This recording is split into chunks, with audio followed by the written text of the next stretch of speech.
Christ is risen. Christ is risen indeed. We want to welcome you to this open book on Easter Resurrection Sunday. We're so glad that you're a part of this Bible study each week. And as we prepare to celebrate this most glorious of occasions, as we celebrate the risen Christ, we're glad that you've joined us. We're going to be looking at the Gospel of Matthew today, chapter 28, and the story that we find in Matthew's Gospel as he presents it. Amy, would you be glad to read that for us today? I will be glad. Join us as we hear the gospel. After the Sabbath, as the first day of the week was dawning, Mary Magdalene and the other Mary went to see the tomb. And suddenly there was a great earthquake, for an angel of the Lord, descending from heaven, came and rolled back the stone and sat on it. His appearance was like lightning, and his clothing white as snow. For fear of him, the guards shook and became like dead men. But the angel said to the women, "Do not be afraid. I know that you are looking for Jesus, who was crucified. He is not here, for he has been raised, as he said. Come, see the place where he lay. Then go quickly and tell his disciples, he has been raised from the dead. And indeed, he is going ahead of you to Galilee, where you will see him. This is my message for you." So they left the tomb quickly, with fear and great joy, and ran to tell his disciples. Suddenly, Jesus met them and said, "Greetings." And they came to him, took hold of his feet, and worshipped him. Then Jesus said to them, "Do not be afraid. Go and tell my brothers to go to Galilee. There they will see me." This is the word of the Lord. Thanks Thanks be be to to God. God. Excellent. Thanks for reading that. This is a very familiar text, probably one of the most familiar texts. Mm-hmm. So as I was thinking about this, it's very easy to just jump to the fact that the women were there at the tomb at the resurrection and were the first evangelists to go Mm-hmm. out and to share the good news of Jesus's resurrection. Mm-hmm.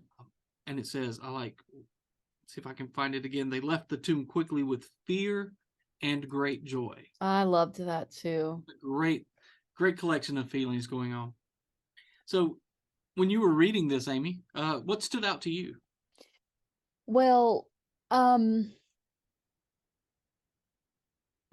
first thing is just wonder in this most familiar story, and how fresh, and all the layers of detail and beauty that are there. And every time you read, we always talk about this, but this is especially true with the story. It is so rich of things to ponder and behold and experience.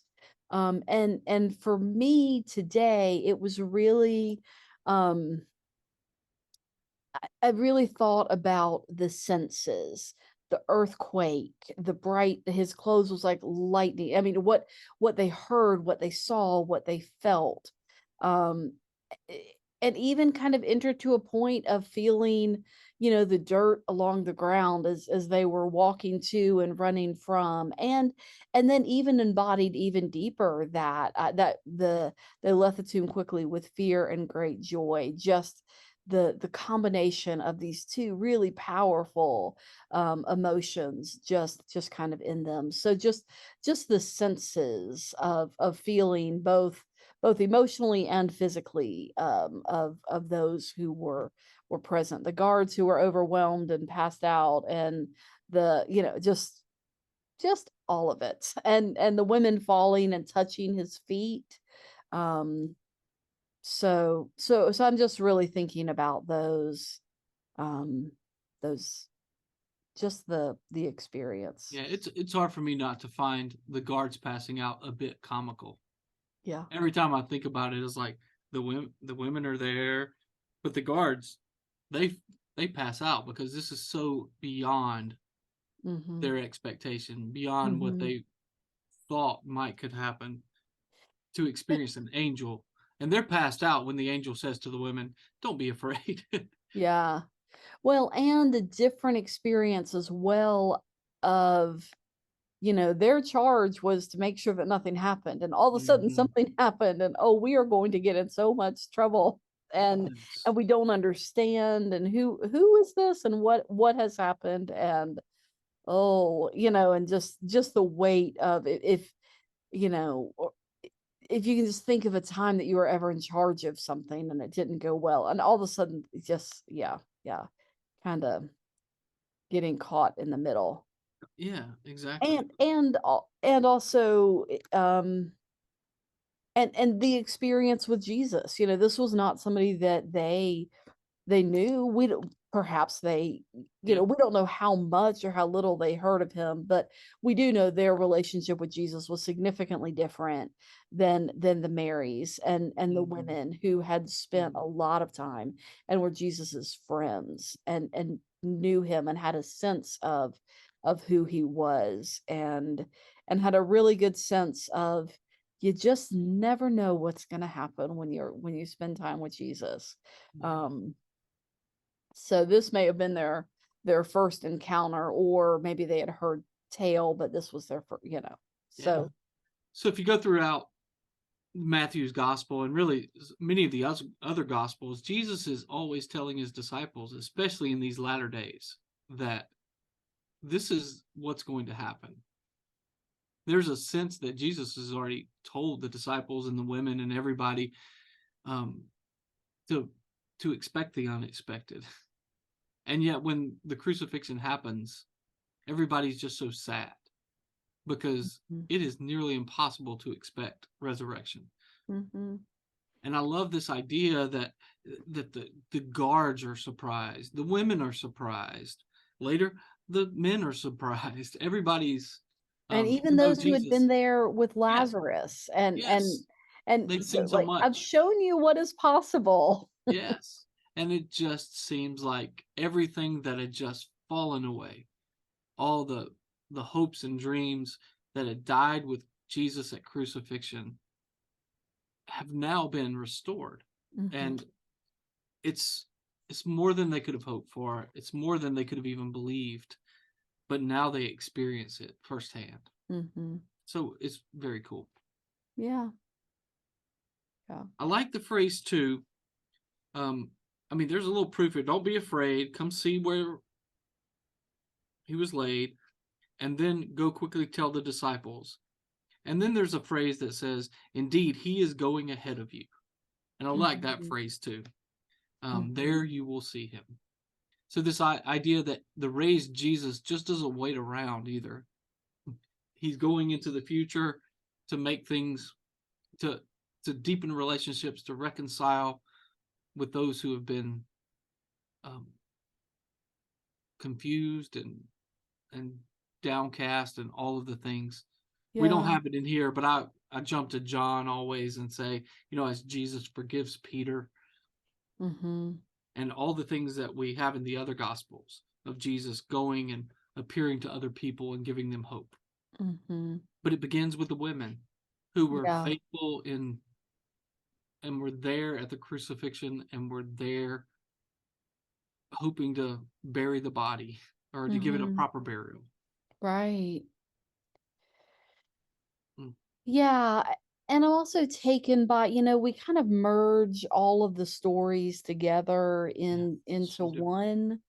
And so really going back and, and I'm not sure which one of the gospels, in one of them they go in and Jesus had gotten up and folded his clothes and left them there. Right.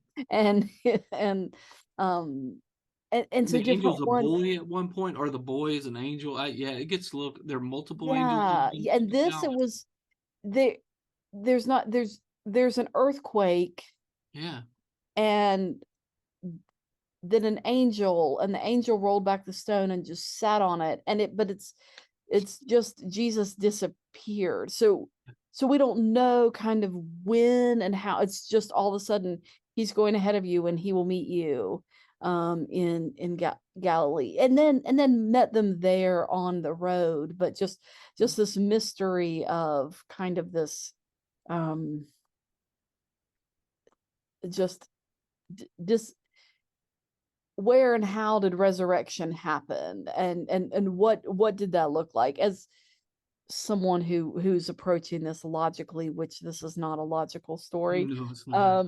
And this is a story of faith, and mystery and beauty. um but when Lazarus, in that story, that Lazarus come out, and then he came walking out of the tomb. But we don't see that with Jesus. It's just this, um and in so much of, and we'll probably spend some time with this through the Easter season. I haven't looked ahead at the text we'll be studying about how Jesus came and went from the disciples, just kind of showed up, as they're fishing, as they're in a room eating dinner, along the way, and just kind of appeared and disappeared from their midst, which just Mhm. brings the mystery of both the resurrection, but also just reminds us of the mystery of faith and God, that this is beyond, this isn't a logical thing, this isn't a thing that we can understand. But this resurrection just kind of struck me as particularly kind of mystical today. Yeah, yeah, that's right. I think this. Uh, again, I don't know why when I'm reading it today, I'm reading it kind of funny. Like I'm just trying to envision the women headed to go see the disciples, and then out pops Jesus and says, "What? Greetings." I mean, it's just a, Oh, "Hey, how's it going?" So I'm not sure what that would look like today, but it seems so kind of ordinary. It's so matter yeah, of fact.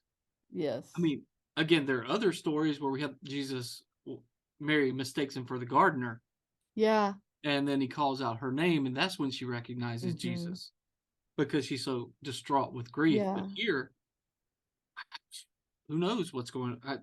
It's hard to know, but they're right, probably running, if I had to guess, or moving yeah, fairly quickly to go yes, tell the disciples, and then out pops Jesus. there it was. Here I And so, am. yeah, it's such a joyful and, as you said, mysterious story. It is, and just, yeah, so, and just bringing the greeting. But I really loved their response, and thinking about, before his death, anointing him with oil, and wiping his feet with her hair. And so just, and then here again we find them taking hold of his feet and worshiping him. And so um this recognition and repetition, and yeah, and I love, because you're right, there are times where they talk, and people, that the women and others have no idea who he is until he eats with them, or he says their name, or the different things. But this is just, here I am, greetings, hello. um yeah, and then again he repeats the same uh word from that the angel had told them as well. Go and tell the disciples to go to Galilee, and that's where I'll meet them. Yeah. um, So when the angel talks to the women, besides the "do not be afraid," which is all throughout Scripture, mhm. uh, I was trying to think of like how does this text speak to me? And the phrase, "I know that you are looking for Jesus, who was crucified." We've spent the entire Lenten season thinking about the Christ who was crucified and the challenges of of life Mhm. and how Jesus relates to us. We've heard Jesus weeping, Jesus heard the story of Jesus cursing the fig tree. We know Mhm. Jesus turned over the tables in the temple. Mhm. Very human experiences, and I Yes. think those are beautiful ways of thinking about Jesus. Is has emotions like we do, and so I think this interesting like I know you're looking for Jesus. Um, he's not here. He's doing a new thing. Mhm. He's going ahead of you. He is. Mhm. Jesus is not just stopping around waiting on us. Jesus is saying, go tell. I'm going ahead of you already, so you're not going to something that I'm not going to be there. But go tell. Don't be afraid. It doesn't matter if you're not usually the ones to tell. Mhm. I've commissioned you, women, to go tell. Yeah. And they go do what Jesus says, or what the angel says, and then there they meet Jesus. So they were looking for Jesus.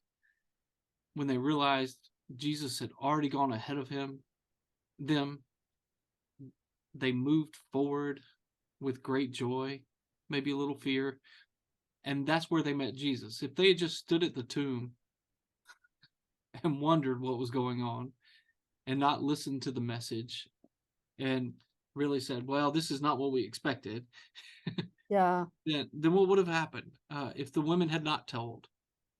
In Mark's gospel, that's how it ends. That's The right. women were afraid and didn't tell anybody. That's But we right. know they did, Yes. Yeah, because people found out. because people Right. found out.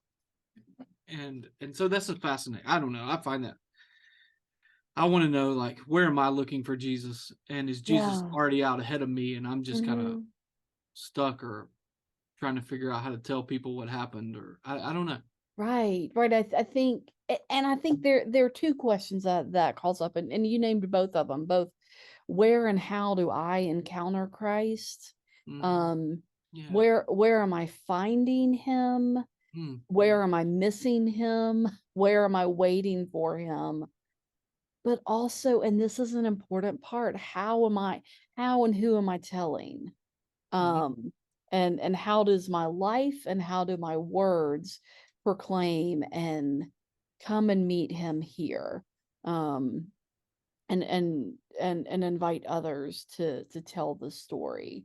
Because that's a continual um invitation and a commission that Christ gives his followers, which includes us, is to go and tell others and to make disciples.